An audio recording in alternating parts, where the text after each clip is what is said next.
Oke, malam teman-teman semua. Kalau dilihat marketnya juga hari ini cenderung sepi ya, 8,2 triliun, nggak terlalu rame nih. Jadi berapa hari sepi juga IHSG-nya tuh di posisi 6.660. Waduh, triple six gitu ya.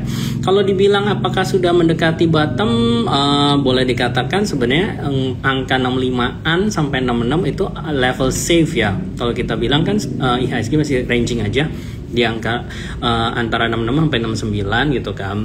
Tadi ngomong-ngomong bincang-bincang sama salah satu research kita juga bilang katanya ada moon phase, full moon gitu kan. Jadi itu menandakan kenapa marketnya koreksi. Deket-deket mungkin ada dead cat bounce bisa sampai mungkin di awal Juli tanggal 3, tanggal 5 itu bisa bottomnya, dan after itu IHSG potensi rebound gitu kan. Secara astrologi singkatnya gitu. Oh, matching berarti kan IHSG udah deket bottom, ada potensi rebound dalam waktu dekat, fine gitu ya. Tinggal kalau misalnya rebound balik lagi, pasti yang gerak duluan adalah big caps-nya kan. Nah, beberapa yang kelihatan flow itu sebenarnya di sektor-sektor teknologi sempat ada flow gitu kan 2 minggu kemarin. Terus udah gitu juga properti juga. Jadi kalau secara performance sektoral ini kalau dilihat dari year to date kan memang masih transportasi dan logistik, properti, teknologi ya mulai-mulai, sama consumer ya. Consumernya either consumer yang cyclical ataupun yang non cyclical, dan di dalamnya termasuk ada otomotif, which is ini sebenarnya adalah sektor-sektor yang relatif sensitif ya terhadap perubahan suku bunga gitu kan. Jadi boleh dikatakan mereka udah bergerak duluan nih, walaupun ekspektasi penurunan suku bunga nanti hari Kamis ini BI Rate itu akan menentukan ya apakah mulai turun atau masih stay. Meanwhile inflasi udah lebih rendah lagi daripada expectation kita yang kemarin gitu kan. Nah kalau masih stay sebenarnya mungkin wajar gitu. Kita estimate juga belum cepet-cepet turun ya. Mungkin nanti di Agustus gitu paling cepat itu baru BI Rate mulai turunin. Karena kan ini juga harus inline lah dengan the Fed gitu kan di Amerika. Apakah dia tidak naikin gitu kan. Kalau dia tidak naikin itu aman. Indonesia punya ruang lah untuk menurunkan ini suku bunganya gitu kan. Nah, kita estimate di kuartal 3 gitu ya.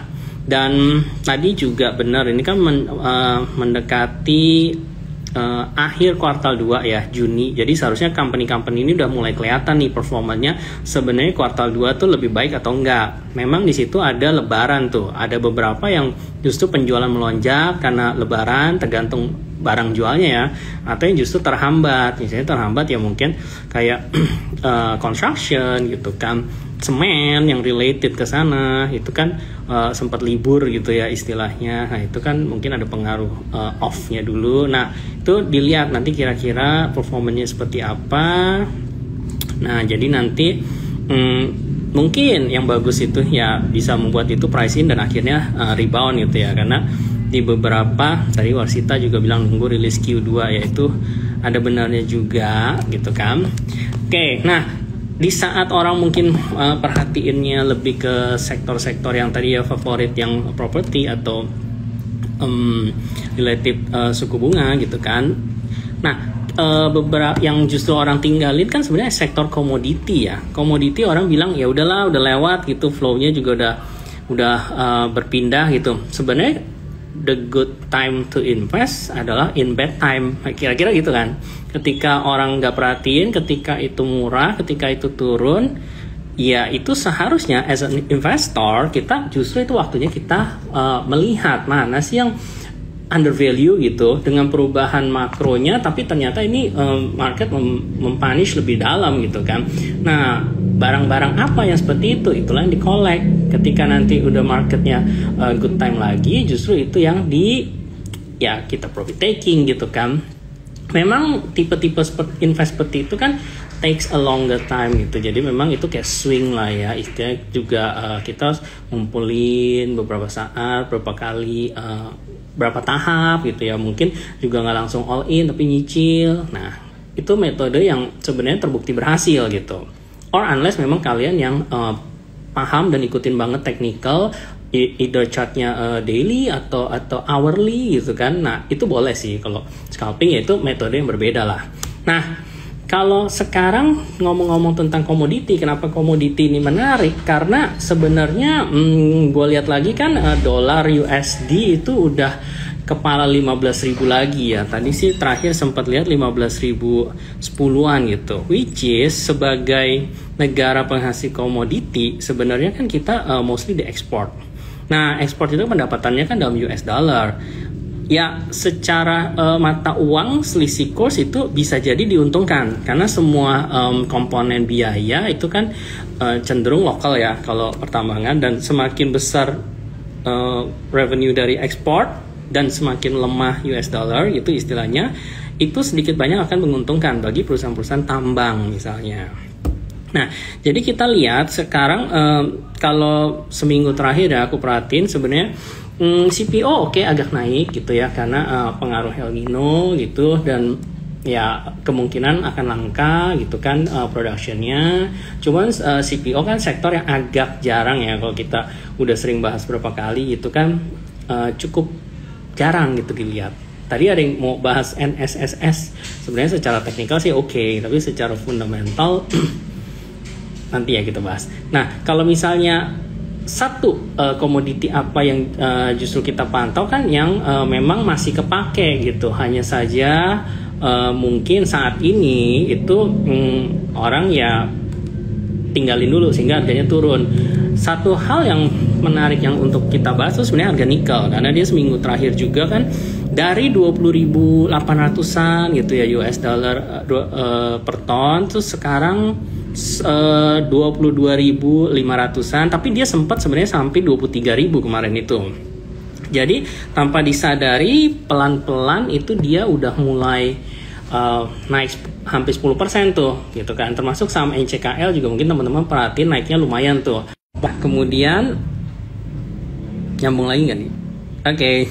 Nge-lag ya. Ya, oke, kita balik lagi ke nikel ya. Nikel itu kan part of stainless steel, besi baja yang anti karat ya, yang biasanya dipakai banyaknya di mana sih? Kalau teman-teman perhatiin, paling banyak tuh di construction gitu ya, building material, bangun rumah. Nah, itu semua tiang pancangnya atau even tangga ataupun atap itu banyak yang pakai stainless steel. Ya, itu penggunaan yang paling besar. Kemudian juga ada otomotif ya, jadi beberapa otomotif tuh komponennya ada pakai termasuk stainless steel di dalamnya gitu kan. Nah, kebutuhan akan produk-produk ini kan sebenarnya produk yang kita nggak usah ngomong lah, nikel itu dipakai untuk baterai gitu. Baterai kan in the future. Tapi kalaupun nggak ngomongin tentang baterai, sebenarnya kebutuhan akan produk-produk ini sendiri itu terus meningkat, growing. Cina mungkin pesat pembangunan propertinya, belakangan agak lesu, mau disupport lagi gitu kan dengan governmentnya meregulasi keleluasaan gitu untuk membeli properti, ada beberapa stimulus dan lain-lain gitu kan. Kemudian kalau kita lihat otomotif sendiri penjualan, anggaplah Cina sendiri gitu ya, penjualan mobil per tahun itu kan 26 juta kemarin, naik ya dari 25 juta di tahun sebelumnya gitu kan. Nah, Indonesia sebenarnya cuma 1 juta loh, jadi kayak 25 kali lipat gitu. Itu sendiri aja market China dan India tuh dominan untuk penggunaan salah satunya stainless steel gitu kan, yang di dalamnya terkandung nikel gitu. Nah, sedangkan yang mensuplai separuhnya itu nikel ada di mana? Di Indonesia kan. Nah, jadi sebenarnya tanpa kita ngomong otomotif khususnya baterai untuk penggunaan EV di masa mendatang, itu juga penggunaan nikel yang ada di stainless steel itu terus meningkat gitu. Termasuk untuk electrical itu juga banyak ya, ada penggunaan nikel. Jadi kayak demand-nya itu tinggi. Ingat nggak teman-teman waktu dulu Olimpiade Beijing itu ya tahun 2008 yang bikin NES itu kayak stadiumnya, itu kan harga nikel sendiri sempat melonjak tuh dari kurang dari 20.000 gitu ya, berapa belas ribu naik sampai 40.000. Nah, itu peak-peaknya tuh, itu benar-benar karena didrive oleh supply and demand. Termasuk kayak kita kemarin kan pas perang juga itu nih harga nikel itu sempat nyentuh lah sebentar ke 40.000 atau sempat swing ke 100.000, terus sekarang oke, stable lagi gitu kan. Kalau diperhatiin kan tahun ini sebenarnya harga nikel rata-rata masih di atas 20.000, jadi kayak stable di 21-22.000. Nah tentunya ini cost of productionnya itu sendiri mungkin masih sekitar 8.000, 10.000, jadi masih ada margin lah untuk perusahaan-perusahaan terutama yang bergerak di nikel gitu. Apalagi kedepannya penggunaan di baterai itu akan sangat pesat gitu kan, berarti masih ada room to growth lagi. Dalam kondisi yang normal kalau di estimate ya dari 2022 sampai 2027, 5 tahun ke depan, stainless steelnya aja sendiri yang konvensional itu compounding growth-nya CAGR-nya itu di estimate sekitar 5% gitu. Nah belum yang spesifik ke nikelnya gitu kan. Jadi sebenarnya kalau teman-teman mau lihat mana sih tambang-tambang yang sebenarnya masih komoditas yang masih oke, salah satunya nikel. Nah tanpa mengecualikan sebenarnya tembaga itu juga kemarin kan seminggu terakhir naik ya 3%-an, 4%-an. Tembaga mungkin gerakannya nggak terlalu fluktuatif, tapi ini akan selalu dipakai di electrical karena dia penghantar listrik yang paling baik gitu ya. Jadi dia tidak bocor lah istilahnya kalau menghantarkan listrik. Dan ini kecenderungannya juga sebenarnya agak under supply kalau untuk copper. Jadi harganya masih cenderung stabil gitu. Sekarang kan sekitar 3,8 US dollar gitu ya. Kalau dulu tuh mungkin masih mendekati 3 gitulah. Dia agak naik sebenarnya. Jadi dari beberapa komoditi itu, nah mana sih saham-saham yang diuntungkan? Terutama juga saham-saham yang ada nikelnya, ada kopernya. Nah teman-teman bisa mikir sendiri tuh. Apalagi biaya bahan bakar ya, terutama yang di-generate misalnya dari batu bara ataupun dari oil, itu kan cenderung agak turun belakangan. So sebenarnya masih agak murah tuh biaya productionnya gitu. Kalau teman-teman mau lihat mana yang akan diuntungkan. Nah kita tinggal coba lihat-lihatlah saham-saham nikel ini posisinya udah mana yang benar-benar di bottom gitu, mana yang belum naik gitu. Wah mungkin teman-teman ketebak nih mana gitu kan. Oke, itu brief ya, mungkin biar teman-teman jadi ideas komoditi mana yang bisa di-collect gitu. Kalau tapi mengharapkan dividen oke nggak perusahaan-perusahaan nikel kayak gini ya, mungkin menurut gue bukan pakemnya seperti itu. Kalau nikel ya mengharapkan growth-nya, bukan mengharapkan dividennya, sebenarnya kan kayak gitu ya. Nah kemudian apa ya tadi sahamnya tuh, ada yang ini nggak? Ada yang mau nebak nggak sih? Banyak yang taking profit, yang mau beli nunggu dulu marketnya rebound warsita. Oke. Aku sambil baca-baca nih ya. Kalau teman-teman ada yang mau ngobrol-ngobrol lewat chat boleh juga sih. Gitu. Tumben sendirian, nanti ada sih yang temenin. Siapa yang mau temenin? El Nino, bahas El Nino. Ya, kalau misalnya lagi musim El Nino kan kecenderungannya production itu berkurang kan, berarti kan sebenarnya ada supply menurun, either demand-nya tetap kan, berarti artinya bisa potensi kenaikan harga CPO gitu kan, walaupun efeknya sebenarnya nggak langsung instantly 1 minggu 2 minggu, tapi itu hampir 1 tahun baru dirasakan gitu efeknya. Jadi untuk membahas El Nino terhadap kenaikan harga CPO tuh harus dibarengi dengan time frame yang itu sebenarnya 1 tahun lagi gitu.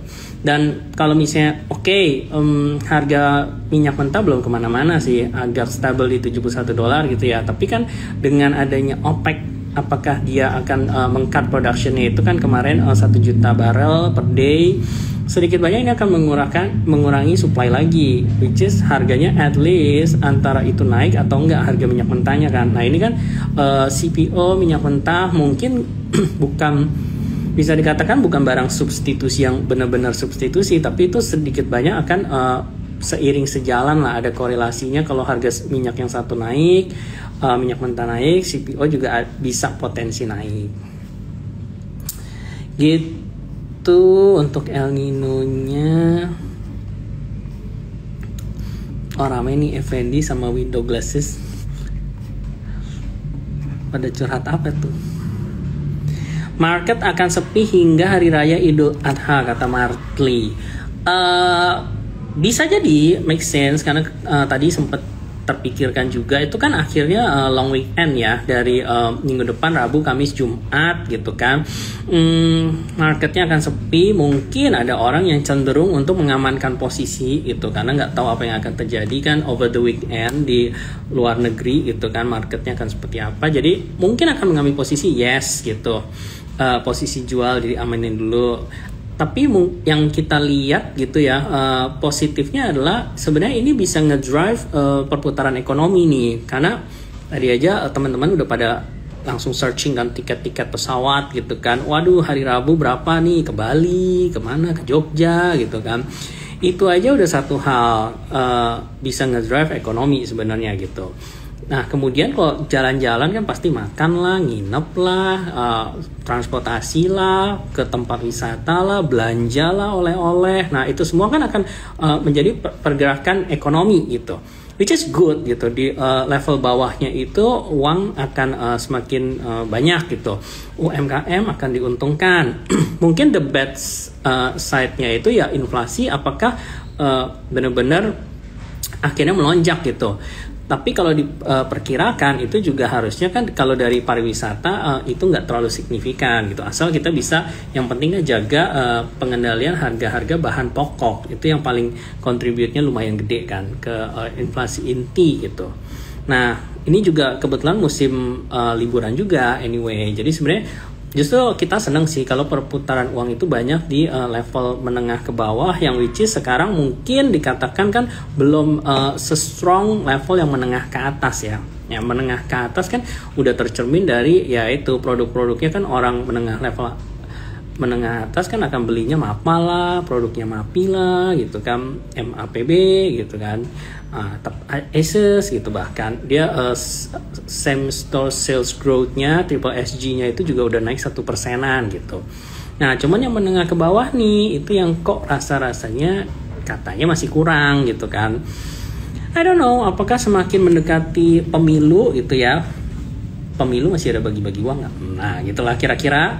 Orang kan akan instantly misalnya dapat, atau enggak paling enggak banyak bikin hajatan gitu menjelang pemilu ya kan, nanti mungkin efeknya baru benar-benar terasa di kuartal 4 gitu ya. Itu mereka bikin hajatan atau kampanye atau apapun itu kan pasti perlu sedia apa, beli makanan, beli rokok, beli whatever itu yang biasa dipakai, beli baju lah, paling enggak kaos or something yang ya itu bisa mendongkrak tuh nanti. Atau ya tadi ya uang itu beredar ke tangan-tangan peserta gitu kan, akhirnya mereka ya instantly membelanja kan. Belanja kemana sih kalau yang menengah ke bawah kan, paling enggak cari baju baru gitu kan, kalau enggak ya rokok tadi misalnya. Nah itu baru nanti hopefully diuntungkan. Sebenarnya sekarang memang agak perlu sih support untuk level retail menengah ke bawah. Nah itu dari dari sisi itu. Jadi hopefully ya lebaran panjang kita lihat sisi positifnya ya, itu bermanfaat untuk perputaran ekonomi.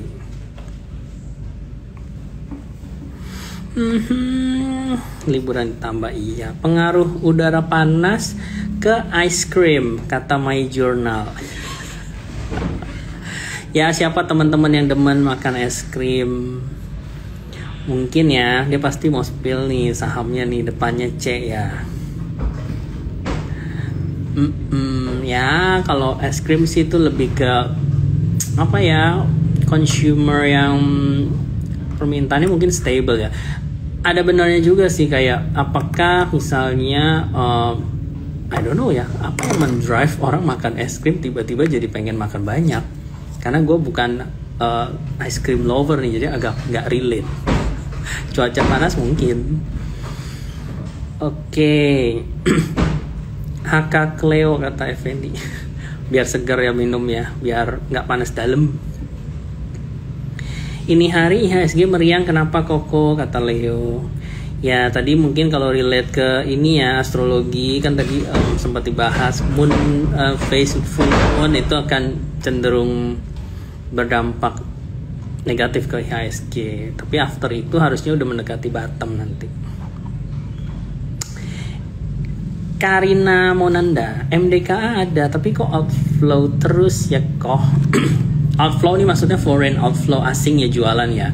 Ya sebenarnya memang dia asing pertama udah sempat masuk banyak kan, memang kalau dilihat dari setahun 2 tahun terakhir. Kemudian belakangan ada yang mungkin mengambil posisi jual karena ini apa kan dilihat memang valuasi dari tambangnya itu yang akan beroperasi kan sempat dievaluasiin ada 5 miliar dolar, sempat turun valuasinya jadi cuman sekitar 2 miliar dolar. Nah ini kan orang sebenarnya akan adjust ya, tapi kan itu proyeksi-proyeksi yang baru production itu mulai 2025, 2026 sampai 2028 gitu kan. Nah, yang kita lihat di depan mata dulu deh dari beberapa akuisisi tambang gitu ya di tahun lalu itu kan tercermin dari lonjakan pendapatan di kuartal 1 tahun ini udah naik 74% sendiri gitu. Jadi apalagi tahun ini kan manajemen dia ningkatin capex-nya ya hampir double dari 390 juta dolar jadi 750 juta dolar.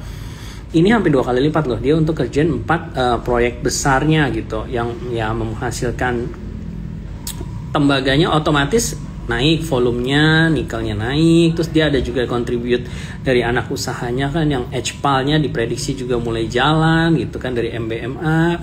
Nah ini beberapa sebenarnya bisa mendongkrak revenue dia tetap growing. Jadi kalau dibilang apakah ini adalah growth stock gitu kan, menurut gue kalau dilihat dari revenue-nya, yes, revenue-nya bertumbuh gitu. Meanwhile ya tinggal bagaimana dia mengefisiensikan kan, apakah biaya produksinya lebih murah atau mungkin harga ininya masih stabil, harga jualnya, atau mungkin utangnya diturunkan sehingga tidak ada beban bunga. Nah itu kan tinggal pintar-pintarnya manajemen mereduce cost sehingga bottom line-nya itu bisa keep growing. Nah mereka masih dalam tahap ini nih, butuh banyak pendanaan gitu, pendanaan produktif which is good gitu karena artinya perusahaan kan bertumbuh ya, growth positif gitu. Itu sih kalau dilihat. Nah asingnya jualan ya di satu sisi mungkin memang ada waktunya yang take profit juga, ada yang mungkin somehow kalau di portofolio kita gitu kan, apalagi di fund-fund kalau dia punya satu saham gitu ya, bobot atau harganya naik, bobot in total portofolionya kan jadi naik. Mungkin teman-teman kayak reksadana saham misalnya, itu kan satu saham nggak boleh lewat dari 10%. Jadi kalau misalnya dia udah punya 10%, terus tiba-tiba harganya naik gitu kan, harganya naik 50%, nah dia kan bisa jadi bobotnya anggaplah 15% gitu ya dari total portofolio. Nah itu kan sebenarnya ada juga ketentuan harus mereduce supaya bobotnya kembali below 10%. Nah ada aja yang model-model seperti itu yang akhirnya jual bukan karena fundamental jelek misalnya. Jadi ini ada beberapa kacamata gitu ya, kenapa akhirnya jual. Nah kalau atas dasar hal-hal bukan karena fundamental misalnya, nah berarti kan ini ada miss apa ya, kayak gap gitu kan, gap valuationnya yang sebenarnya ya nggak jelek gitu, memang karena ada harus dibuang aja misalnya. Itu berarti kan teman-teman harus lihat tuh, cerdas melihatnya. Jadi itu peluang atau bukan.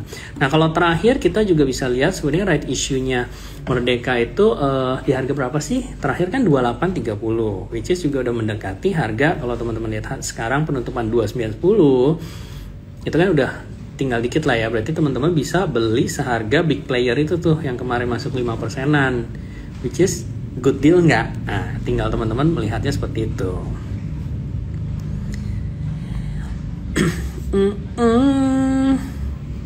Padahal bukan April mau. Kemarin kalau musim bola marketnya sepi ya karena orang judi bola gitu ya Hans ya. Ya ini musim bola yang mana dulu nih? IPO aman bagaimana? Oh pertanyaannya itu pas nih.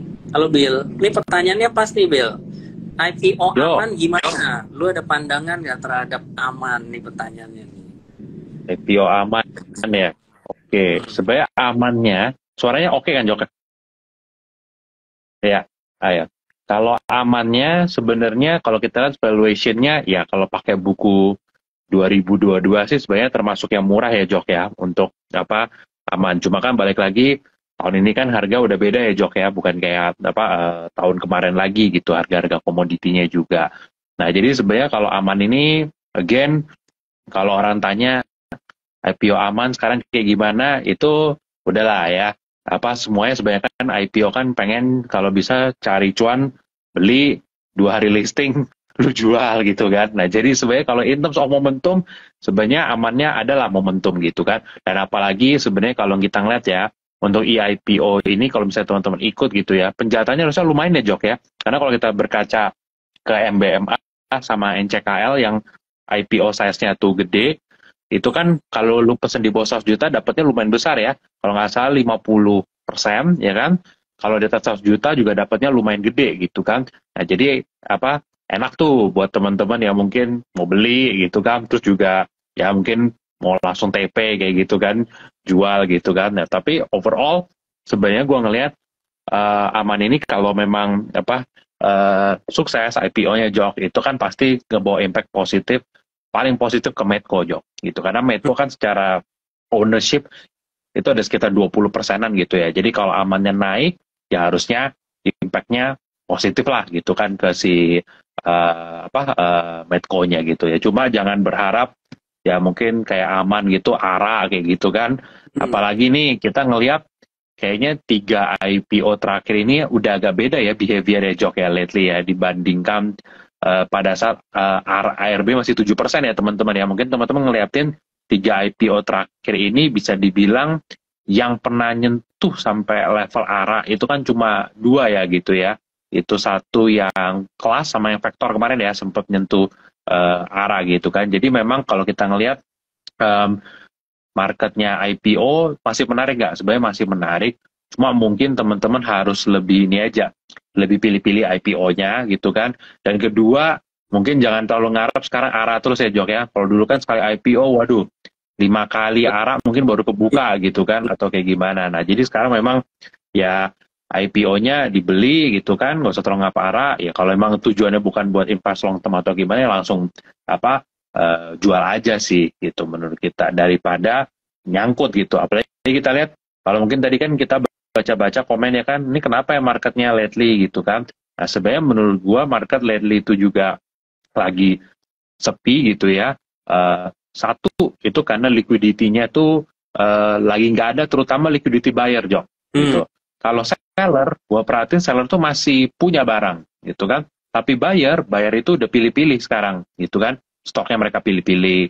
Kedua, juga nggak sembarangan beli karena kenapa? Takut Jok, ARB 15% sekarang kan, bukan 7% lagi kayak gitu kan. Dan ya ketiga, kalau tadi kita juga apa ngobrol-ngobrol kayak gitu kan, ya fund-fund yang lokal juga lagi prepare untuk IPO gede yang tadi lu sebut itu Jok. Gitu. Jadi mereka cash-nya juga mereka preserve di situ gitu. Jadi akhirnya market ini bisa dibilang moving in uh, one way gitu, tergantung seller gitu. Kalau sellernya agresif gitu kan, ya udah ke pressure gitu kan. Karena kalau kita lihat bursa regional Jepang udah naik ya kan, Dow Ya, Jones Amerika udah naik gitu kan, tapi ISG kayaknya 66 di situ kan. malah Makanya gue selalu bilang gitu kan, Jok, ini kita sejak gua di sini mungkin kita udah pernah live mungkin hampir 70 kali lah, anggap seminggu sekali gitu kan, anggap 70 kali ya.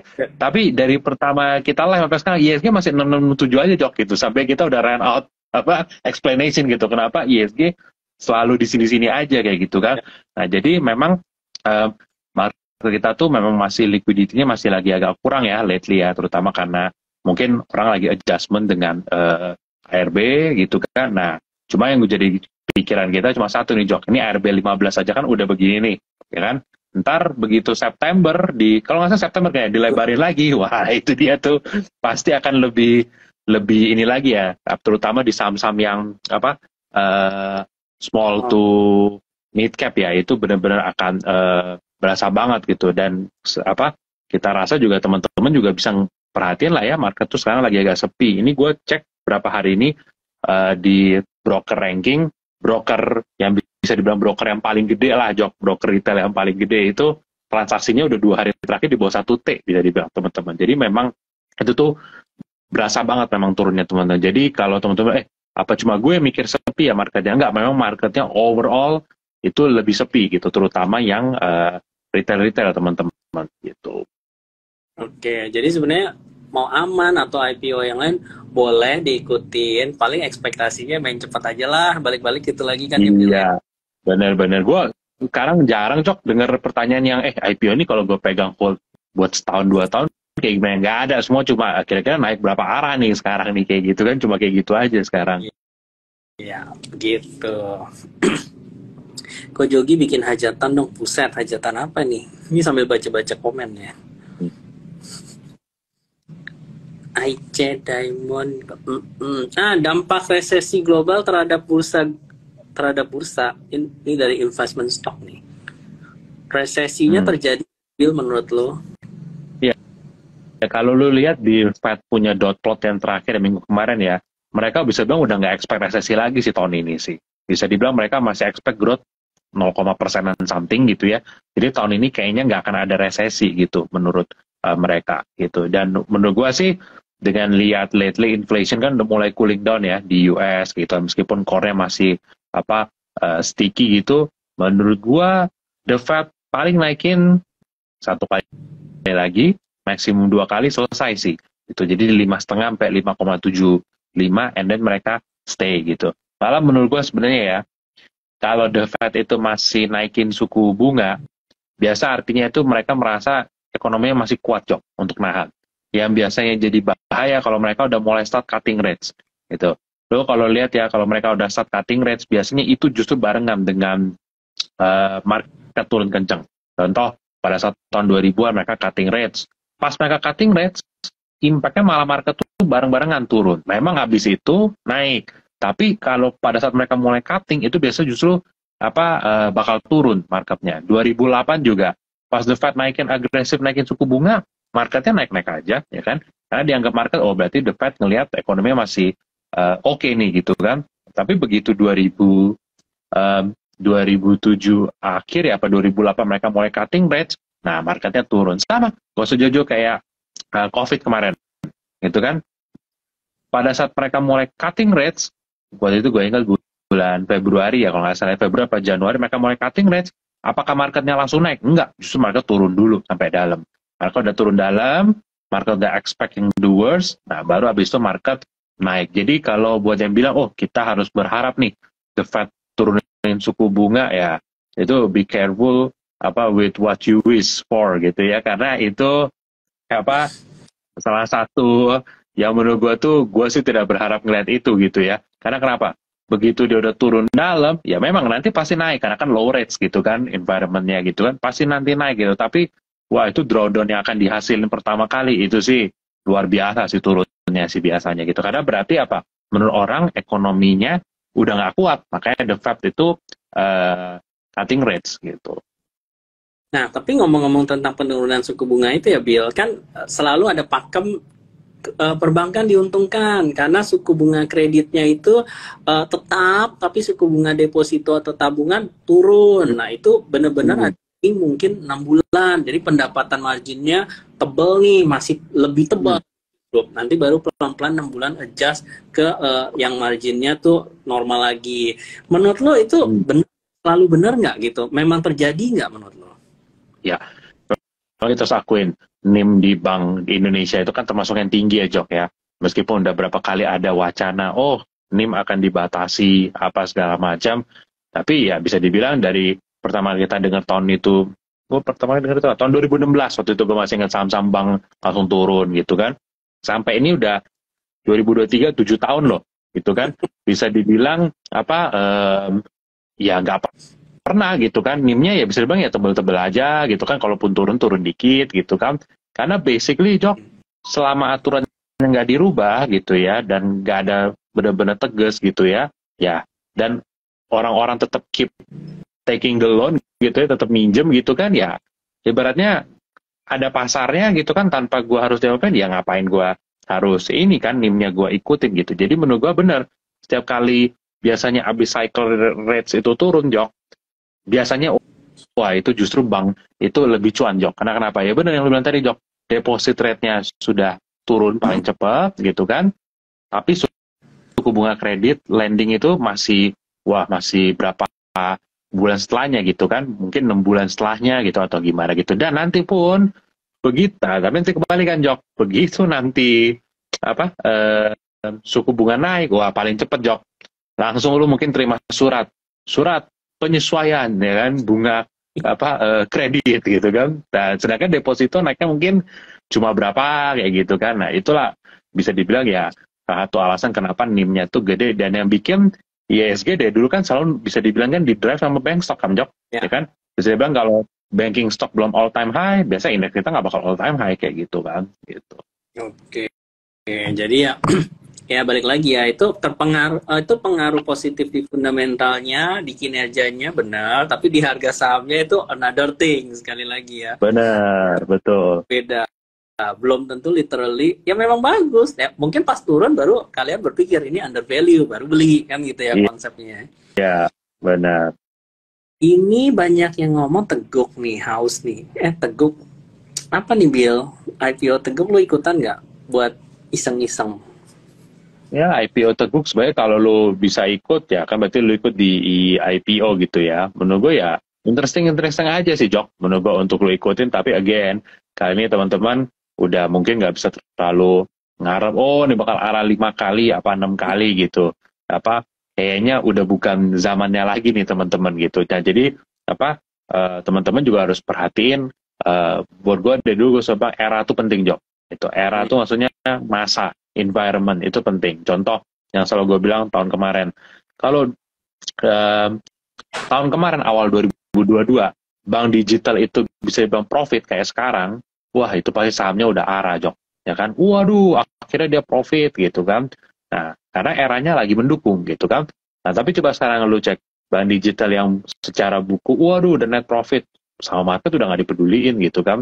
Nah, jadi it's very important gitu loh. Lu tuh orang bilang ya, right man in the right place gitu, in the right time kayak gitu kan. Kalau katalisnya bagus tapi sentimen sama era yang nggak mendukung gitu kan, ya nggak bakal jalan gitu kan. Nah, sama nih kayak IPO juga gitu menurut gua. Kalau kemarin zaman di saat waduh semua orang ikut IPO gitu kan, semua berharap pasti ini arah atau kayak gimana gitu kan, itu ya enak-enak aja gitu kan. Tapi dengan 3 IPO terakhir bisa dibilang kan nggak sampai arah apa gimana kan, malah ada satu yang kerjanya ARB dulu kan, itu kan kayak kalau gue lihat itu 3 hari pertama gitu kan, ya menurut gue gamenya udah beda nih teman-teman. Jadi teman-teman harus menyesuaikan juga gitu. Dan yang paling interesting gue cek di antrian IPO tuh, Jok, kan ini lagi ada yang antrian IPO juga nih satu gitu, gue lihat antrian IPO-nya sementara ini per malam ini nggak sebanyak IPO pada kemarin-kemarin. Biasa kalau kemarin antrian tuh udah bisa sampai 40.000 orang ya kan, 40.000 atau kayak gimana gitu kan. Ini kalau kita lihat tadi ya gue cek ya, itu masih belasan ribu, Jok, gitu. Jadi sepertinya udah mulai ada yang sedikit trader-trader mungkin yang IPO hunter yang agak mulai, waduh udah nggak boleh kayak agresif gimana lagi nih gue nih, kayaknya ini udah bukan bisa dibilang yang pasti cuan punya langsung nih sekarang gitu. Nah jadi makanya era itu penting teman-teman gitu. Kalau environment-nya lagi mendukung apa aja oke, gitu loh menurut gua gitu. Tapi kalau udah nggak mendukung ya susah kalau udah kayak gitu. Jadi sekarang kalau ikut IPO menurut gue boleh-boleh aja, tapi ya mungkin hari pertama atau hari kedua gitu ya maksimum ya mungkin take profit aja lah gitu. Toh kan biasa lu dapat IPO nggak banyak juga kan sebenarnya gitu kan, alokasinya. Lu dapat banyak malah takut nanti kan, kayak yang ARB kemarin itu kan, gue juga itu tuh lihat tuh, waduh alokasinya lumayan juga gitu ya, ternyata langsung ARB gitu. Iya, oke. Ya benar tuh, itu tadi satu insight juga ya. Mungkin jumlah orang yang mengikuti IPO tadi lu pantau mungkin belum lah ya, mulai turun ya gitu. Oke, tadi ada yang nanya NCKL. Sebenarnya balik ya, tadi di depan udah disebutkan sektor nikelnya mungkin masih fine gitu kan. Tapi kalau technical sendiri NCKL dia baru tembus ini supportnya di 990 nih. Sekarang kan closing tadi 955. Sebenarnya agak koreksi sih. Kalau misalnya koreksi baru ini kan agak belum banyak juga ya chartnya ya. Mungkin kan dia testing tuh arahnya ya mendekati bottom lagi could be gitu atau retrace di 900 920 gitu kan kurang lebih areanya, nanti baru kalau dia bertahan rebound ya balik lagi ke 990 atau 1100 nih, kurang lebih teknikalnya aja lah yang kita liatin dulu lah ya. Oke, itu tentang CKL. Nah, terus nih pertanyaan bagus nih dari Happy Learning. Kok Billy, kalau di saat market seperti ini biasanya MI ngapain sih? Boleh share experience-nya nggak dulu? Mungkin sebagai MI ya di saat market seperti ini, mungkin marketnya apa? Sepi gitu kali. Oke. MI meskipun pagi ini ya tetap masuk kerja ya teman-teman ya, udah pasti kalau itu gitu ya, mau apapun gitu kan. Tinggal lo waktunya kayak gimana gitu kan. Ya, mungkin kalau market lagi sepi gitu kan, tapi performance lu lagi bagus, ya lu bisa santai-santai kayak gitu ya teman-teman ya. Lu mungkin bisa makan sama broker gitu kan. Lu mungkin kalau di kantor lu ada PS lu bisa main gitu kan. Tapi ya kalau marketnya lagi jelek dan performance lu jelek ya kan, ya jangan berani ngelakuin apa hal-hal yang tadi gitu kan. Nah biasa memang kalau tadi gua ngobrol kebetulan kan sama head insti kita kan, Jok, dia bilang ya setuju gua, market yang kayak sekarang tuh market yang paling nggak disukain sama FM sebenarnya gitu ya. Karena kenapa? Pertama, kita bukan kayak retail gitu kan. Kalau kayak retail mau cash kapan aja 100% bisa gitu kan. Sedangkan kalau di reksadana saham maksimum cash itu kan 20%.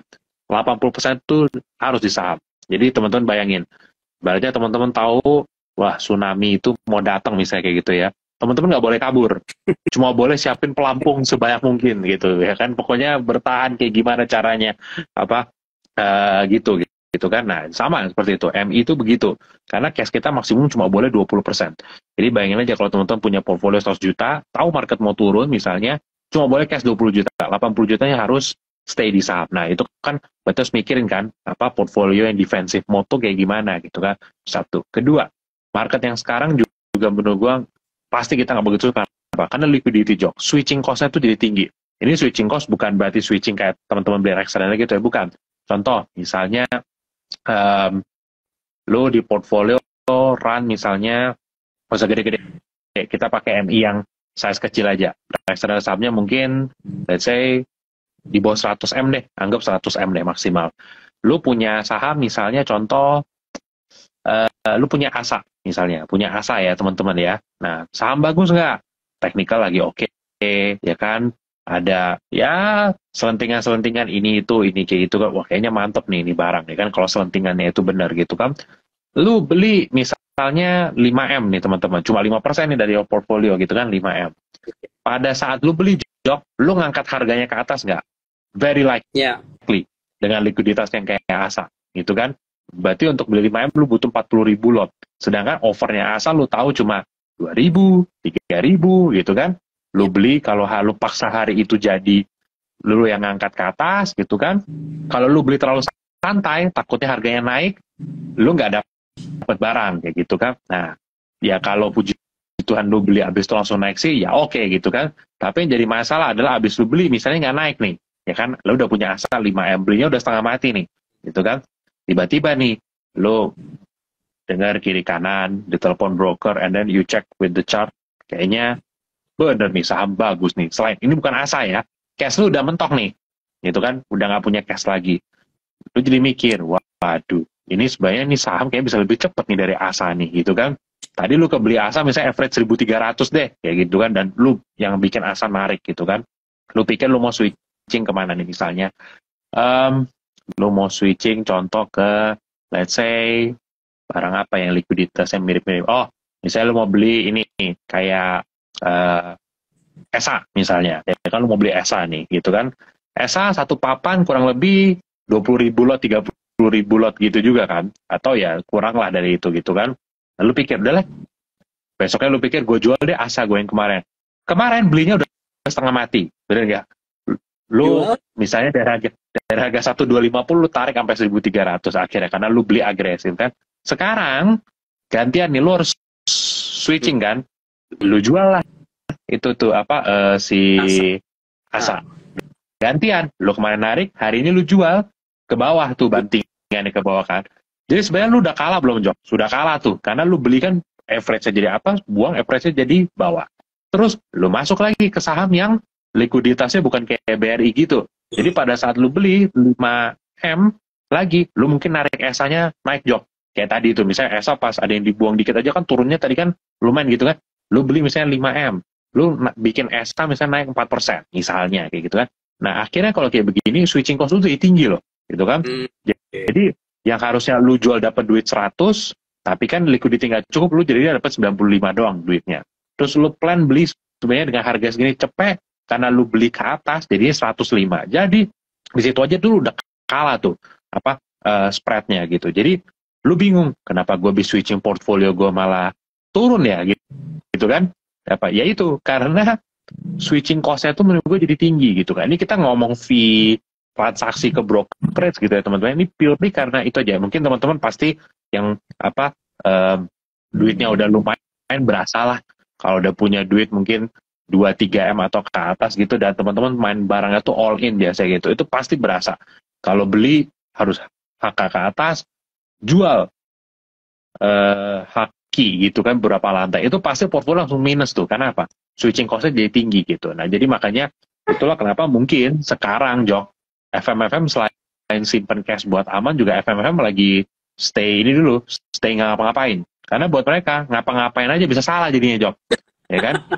Karena lu pikir boleh nih dari kiri switching ke kanan gitu kan, lu switching, kalau switchingan lu bener bagus puji Tuhan. Tapi kalau switchingan lu salah, sudah switching cost-nya tinggi, abis itu turun. Lebih sesuai lagi apa, Jok? Sudah lu jual, misalnya tadi ASA lu jual ya, besoknya ASA naik. Wah, ternyata bener nih ASA duluan. Lu jual lagi itu, lu beli lagi itu. Wah, itu sih sudah nggak berkesudahan lah kalau kayak begitu. Nah, jadi itu contoh aja tuh, teman-teman, kenapa market yang kayak sekarang itu bikin banyak orang tuh, ya gue nggak bilang stres, bikin orang tuh lebih mikir sekarang gitu untuk mau ngapa-ngapain. Karena buat fund pun, sekali gue salah bikin pergerakan di likuiditas yang sepi kayak gini itu fatal menurut gue untuk portfolio gitu. Karena lu bayangin, kalau misalnya lu punya dana 100M, lu kelola fund, lu punya posisi 5M, tapi sekali bidnya tuh ada 2M, 3M kan lumayan, Jok. Sekali buang cuma 2 lantai.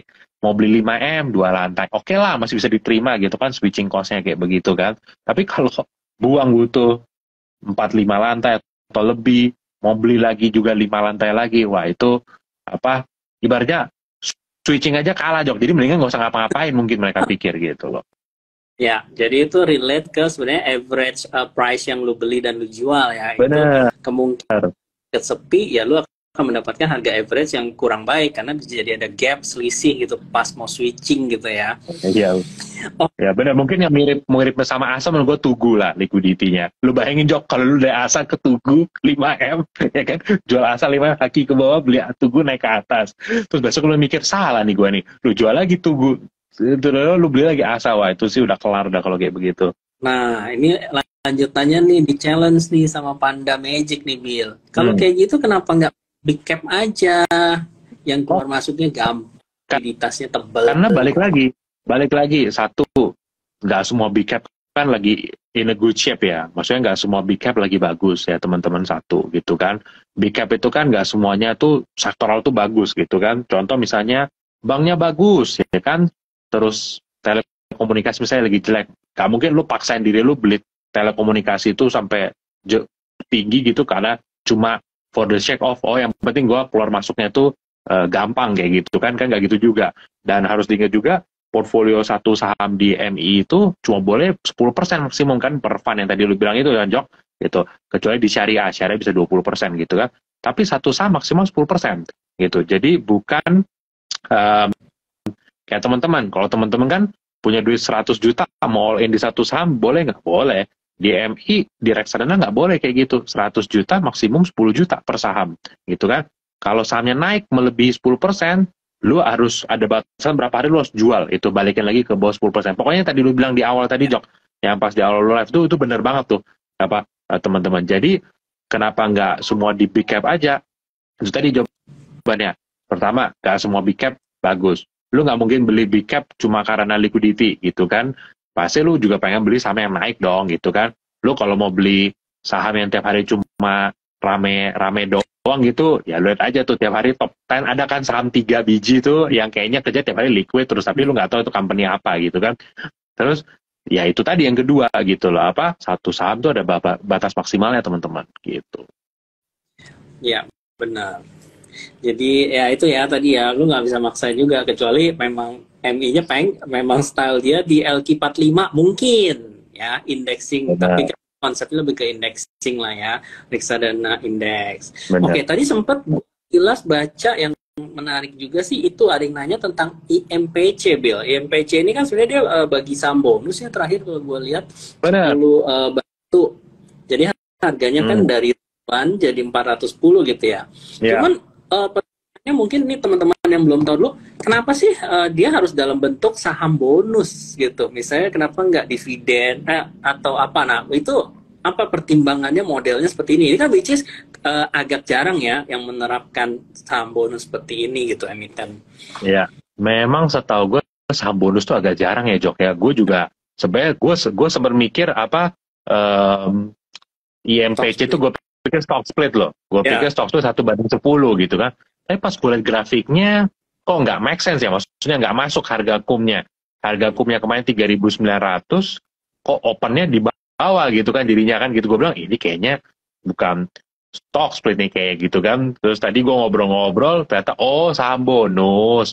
Pantas aja gitu kan ya. Balik lagi Jok, kalau lu tanya kenapa baginya saham bonus bukan dividen atau kayak gimana gitu ya, again jawabannya simple ya teman-teman ya, tergantung company-nya sih Jok gitu. They have their own calculation lah kenapa mereka bagi saham bonus instead of dividend, instead of stock split ya kan Jok, bener-bener kayak gitu kan ya, they have their own calculation lah, kita nggak bisa bilang itu kenapa gitu kan, karena kalau dilihat sebenarnya intinya ya sebenarnya hampir mirip sih ya dengan stock split sebenarnya gitu kan ya, cuma again ya apa kita juga apa nggak bisa komen teman-teman gitu kan karena kita bukan emiten ya gitu. Tapi setahu gue kalau nggak salah sebelum ini saham bonus itu gue masih ingat tahun lalu ya kayaknya, kalau nggak salah yang produsen kertas Suparma itu pernah juga ya kalau nggak salah ada saham bonus ya, kalau gue nggak salah ingat tuh tahun kemarin tuh kalau nggak salah ya gitu. Intinya kalau dia bagi gitu kan intinya dia nggak keluarin dalam bentuk duit tapi dalam bentuk share gitu aja lah, perbedaan mendasarnya gitu ya. Benar kayak gitu. Oke, mungkin untuk capex ya udah, gue tetap bagi, lo happy gitu kan sebagai investor, tapi hanya dalam bentuk yang berbeda, mungkin kayak gitulah ya. Benar ya, sebenarnya mirip kayak ya benar sih yang lu bilang Jok ya, mirip-mirip sama apa stock split lah, menurut gue lebih mirip itu sih sebenarnya gitu. Oke, nah ini apa kata kalau MI ada yang scalping nggak? Scalping itu maksudnya main cepet kali ya, langsung jual beli gitu kali ya. Scalping. Nah, MI itu setahu gua ya, itu kayaknya scalping itu zaman dulu tuh, maksudnya scalping itu berarti beli jual yang hari yang sama berarti ya. Nah, setahu gua teman-teman itu kita nggak boleh tuh posisi netting tuh bisa dibilang. Posisi netting dalam artian, oh hari ini beli pagi gitu kan, jual sorenya kayak gitu. Setahu gua nggak boleh deh, zaman gue dulu tuh nggak ada tuh beli pagi jual sore BPJS gitu, nggak pernah tuh kayak gitu tuh. Jadi bener-bener ya kecuali udah punya stok barang yang kemarin sisanya ya itu nggak apa-apa kalau lu mau jual mungkin gitu, tapi kayaknya kalau lu belum punya posisi, lu initiate posisi hari itu terus sorenya langsung jual, kayaknya nggak teman-teman gitu. Karena gue ingat gue pernah mau begitu Jok, pas gue mau begitu dibilangin bro, gak boleh loh bro, kata dealer ngingetin gitu kan. Oke. Karena padahal gue pikir ya orang beli udah di bawah, ini udah naik 10%, masa nggak ini gitu kan ya. Tapi ya itu teman-teman, ada pakem-pakemnya lah gitu. Setahu gue nggak boleh gitu kalau itu. Kecuali lu udah punya sisa stok yang misalnya udah punya 100 lot, lu tadi nambah lagi 20. Ya kalau tadi lu jual 30 soalnya boleh kan, lu kan udah ada stok barangnya kan gitu.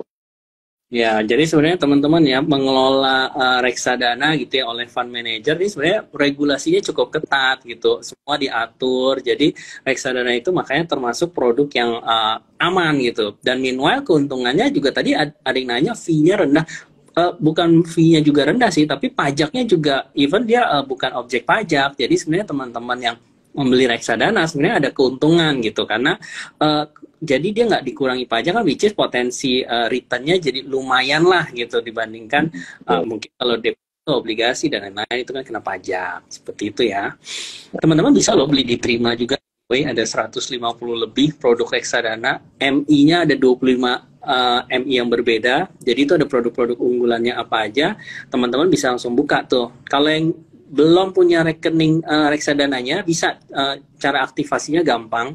Ya kalau yang aktivasi di bulan ini gitu bisa kesempatan memenangkan hadiah 250.000. Nah gitu. Ayo teman-teman yang belum buka rekening reksadana diterima, ayo buruan. Gampang tuh, tinggal cari diterima ideas. Ada, kita juga sering kasih insight tentang reksadana ya, mana yang kita rasa ini momen yang tepat untuk beli, kenapa gitu kan. Itu kita ulas dengan singkat dan padat dan jelas. Oke, mungkin nih pertanyaan terakhir ya. Mana sih pertanyaan terakhir? Sambil lihat gue. Sektor yang diprediksi bakal bullish kok, pandangannya gimana dari Mas Honda? Wah, kenapa nggak Toyota? Ya, apa? Lu melihat nggak ada yang in near term mungkin menurut lu, wow, potensi nih, ini agak beda nih, gitu. Iya. Kalau ditanya sektor apa menurut gua bisa jadi the next big thing ya menurut gua, Jok ya. Itu kalau dengan kondisi kayak sekarang ya, menurut gua masih bet di properti, Jok. Gitu. Karena buat gua properti itu sekarang masuk upcycle gitu loh. Karena kenapa? Kita udah gini, kita ngomong murah nggak? Udah murah banget valuation-nya rata-rata. Even sekarang udah pada naik ya, kayak Semra, ya kan, BSD, Citra. Itu benar-benar mereka tuh masih di valuation yang masih compare to 10 tahun lalu tuh benar-benar masih murah, Jok. Gitu kan. Jadi lu udah dapat satu stok yang murah, dan kedua, ya kan, balik lagi, gue bilang, impact dari komoditi naik kemarin itu pasti, nanti orang-orang kaya ini akan masuk ke properti, Jok. Untuk bisa bilang wealth preservation gitu loh, untuk di-preserve gitu kan, dia pasti akan lari ke properti gitu kan, itu kedua. Ketiga, kalau ternyata BI cut suku bunga, ya menurut gua itu akan lebih oke lagi sih, menurut gua untuk untuk properti gitu. Sama kalau tanya sektor apa lagi, gua tetap masih bilang sektor oil punya offshore itu tetap menurut gua interesting, teman-teman. Jadi jangan terdistract dengan Q1 mereka atau Q2 ini gitu kan. Ya, Q1, Q2 ini mereka purely lagi docking sama maintenance gitu kan. Karena mereka lagi prepare untuk big contract di kuartal selanjutnya gitu. Jadi starting from bulan depan udah Juli kan ya. Nah, mulai bulan depan itu sektor-sektor oil offshore itu kapal-kapalnya itu mereka udah berani booking dengan harga yang lebih tinggi lagi. So, you should expect gitu ya menurut gue ya. Q3 nanti mereka punya result itu benar-benar akan, ya mungkin gue nggak bilang apalah, tapi menurut gue akan mind blowing sih itu resultnya gitu. Jadi Q1 Q2 ini jangan lihat mereka tuh kayak lagi hilang omsetnya, no, they are preparing their fleet gitu ya untuk siap terima kontrak yang menurut gue jangkanya tuh panjang di harga yang tinggi, itu starting from next month gitu loh. Jadi lu akan lihat revenue-nya tuh mulai Q3 nanti harusnya udah akan benar-benar adjust gitu, benar-benar ngikutin market gitu kan. Karena for information aja gitu ya, dulu tuh kalau nggak salah peaknya kapal-kapal offshore itu 20 ribuan rates-nya gitu kan. Sekarang itu mungkin sepanjang semester 2 gitu kan, sampai awal tahun ini kan 9 ribuan gitu kan. Nah, mulai dari kuartal 3 ini gitu ya, itu sih benar-benar supply data itu rates-nya tuh udah akan main di belasan ribu sampai mungkin 20 ribuan ke atas, Jok. Dan kalau mereka berhasil lock di situ, which is I think they will gitu ya, itu tuh lu akan lihat earnings-nya harusnya akan improve a lot mulai dari kuartal 3 ini gitu. Dan balik lagi, market selalu bergerak duluan ya, Jok ya, sebelum berita gitu teman-teman. Jadi ya make sure lu punya vision lah gitu untuk ngelihat kira-kira nih earnings bakal jadi apa gitu.